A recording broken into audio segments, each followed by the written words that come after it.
Welcome to 6 TV. నేను Sanju Naik. Updates చూస్తే ఫార్మాసిటీపై Telangana CM Revanth Reddy కీలక వ్యాఖ్యలు చేశారు.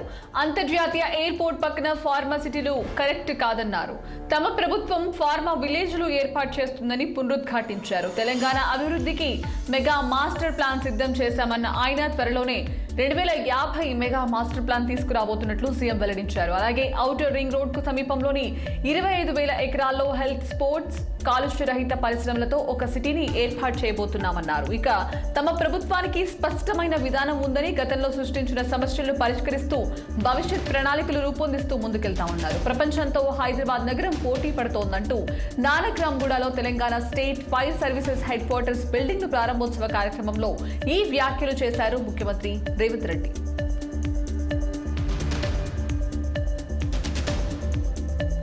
ఇప్పటికే 2 ప్రభుత్వ ఉద్యోగాలు సాధించిన జగిత్యాల జిల్లా కోరుట్లకు చెందిన బెజ్జారపు మౌనిక డ్రగ్ ఇన్స్పెక్టర్ రాత పరీక్షలో ఫస్ట్ ర్యాంక్ సాధించింది.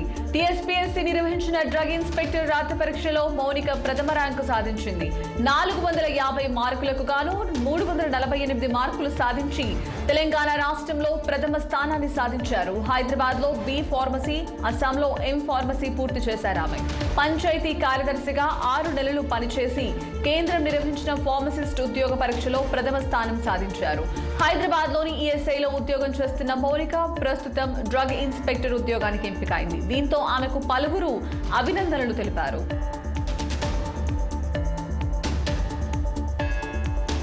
హైదరాబాద్ లో ఐటీ దాడులు కలకలం రేపాయి. మరోసారి ఐటీ అధికారుల సోదాలతో నేతలు టెన్షన్ పడుతున్నారు.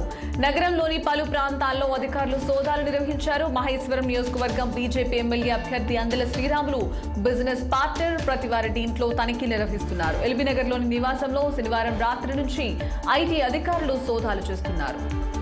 ఆదాయ పన్ను ఎగవేత చేపట్టిన నేపథ్యంలో తనిఖీలో కీలక పత్రాలు స్వాధీనం చేసుకున్నట్టు తెలుస్తోంది.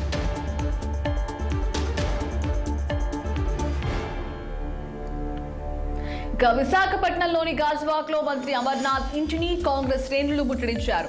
మెగా డిఎస్సీకి వ్యతిరేకంగా సుమారు 40 మంది కార్యకర్తలు నినాదాలు చేస్తూ నిరసన తెలిపారు. దీంతో మంత్రి అమర్నాథ్ ఇంటి వద్ద పోలీసులు భారీగా మోహరించారు. ముందు జాగ్రత్తగా నిరసనకారులను అరెస్టు చేశారు.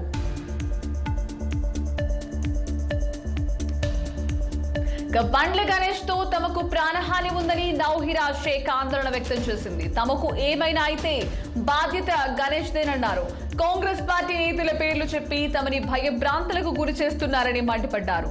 బండ్ల గణేష్ తనపై దాడి చేశాడన్న ఆమె తానిచ్చిన ఫిర్యాదును పోలీసులు తీసుకోలేదని ఆరోపించారు. బండ్ల గణేష్ ఇంట్లో జరుగుతున్న వ్యవహారాలపై పోలీసులు దృష్టి పెట్టాలన్నారు ఆమె. వివిధ ప్రాంతాల్లో 14 భూములను బండ్ల గణేష్ కబ్జా చేశాడని నౌహిరా కీలక ఆరోపణలు చేశారు. తమ ఇల్లు కొనాలంటే ఈడీ అనుమతి తప్పనిసరి అని పేర్కొన్నారు. అలాగే బండ్ల గణేష్ బాధితులు 140 మంది ఉన్నారని, తమ ఇంటిని చూపిస్తూ హోమ్ టూర్ చేసి యూట్యూబ్ లో పెట్టాడని ఆవేదన వ్యక్తం చేశారు నౌహిరా షేక్.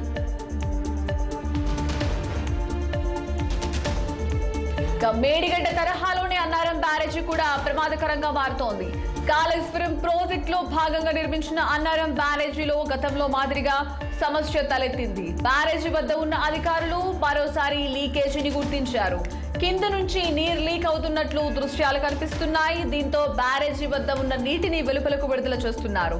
3వ గేటు నుంచి 22వ గేటు వరకు ఎత్తారిక తాజా లీకేజీకి మరోసారి మరమ్మతులు చేసేందుకు నీటిని దిగువకు వదులుతున్నారు. ఇందులోని 2 టీఎంసీల నీటిని 10 గేట్లు ఎత్తి బయటకు వదులుతున్నారు. ఇక బ్యారేజీలో గతంలో 2 పియర్ల వద్ద లీకేజీ కనిపించింది. నీరు బుంగలుగా బయటకు వచ్చింది. ఇక అప్పుడు నిర్మాణ సంస్థ ప్రతినిధులు, ఇంజనీరింగ్ అధికారులు చర్యలు చేపట్టారు.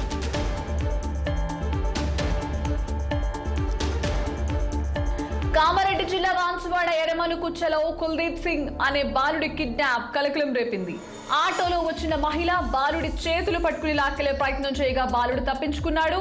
ఇక చేతులు విడిపించుకుని కుల్దీప్ సింగ్ అరిచాడని స్థానికులు తెలిపారు. వెంటనే స్పందించిన స్థానికులు మహిళను వెంబడించి పట్టుకుని చితకబాది పోలీసులకు అప్పగించారు. ఘటనపై పోలీసులు విచారణ జరుపుతున్నారు.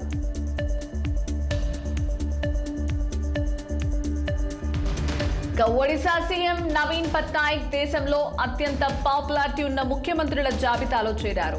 ఆయన దేశంలోనే అగ్రస్థానంలో నిలిచారు. నవీన్ పట్నాయక్ పైకి దూసుకురావడంతో ఉత్తరప్రదేశ్ సీఎం యోగి ఒక ర్యాంకు దిగువకు చేరారు. 52.7% ప్రజాదరణతో అగ్రస్థానంలో నిలువగా 51.3% పాపులారిటీతో యోగి ఆదిత్యనాథ్ రెండో స్థానంలోకి పడిపోయారు. ఇక అస్సాం సీఎం హిమంత బిశ్వ శర్మ 48.6% ప్రజాదరణతో మూడో స్థానంలో ఉన్నారు.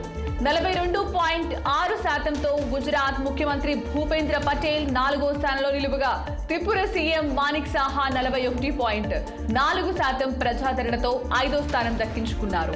ఇటీవల ఓ ఆంగ్ల పత్రిక చేసిన సర్వేలో ఈ విషయం వెల్లడైంది.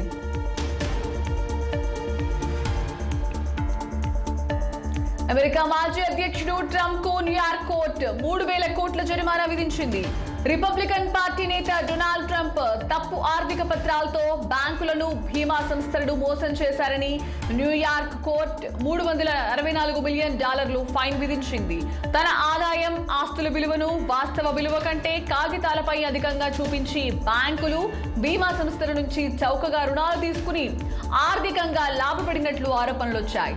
బ్యాంకులు, బీమా సంస్థలను మోసగించినట్లు కేసు నమోదైంది. దీనిపై న్యాయస్థానం 2.5 నెలల పాటు విచారణ జరిపింది.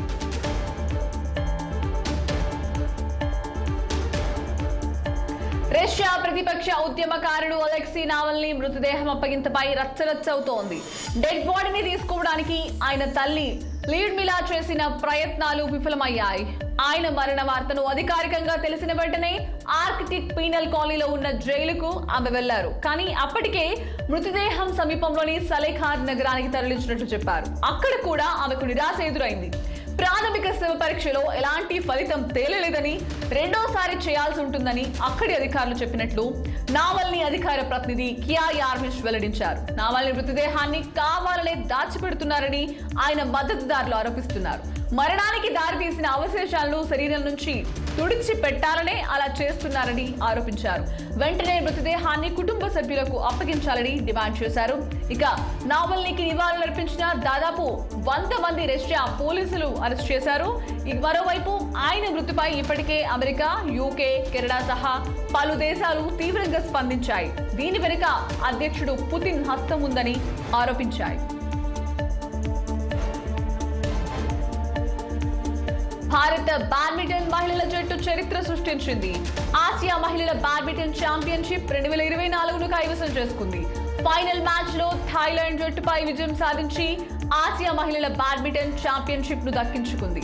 ఫైనల్లో 3-2 తేడాతో విజయం సాధించిన భారత్ చరిత్రలో మొదటిసారి ఆసియా బ్యాడ్మింటన్ ట్రోఫీని గెలుచుకుంది.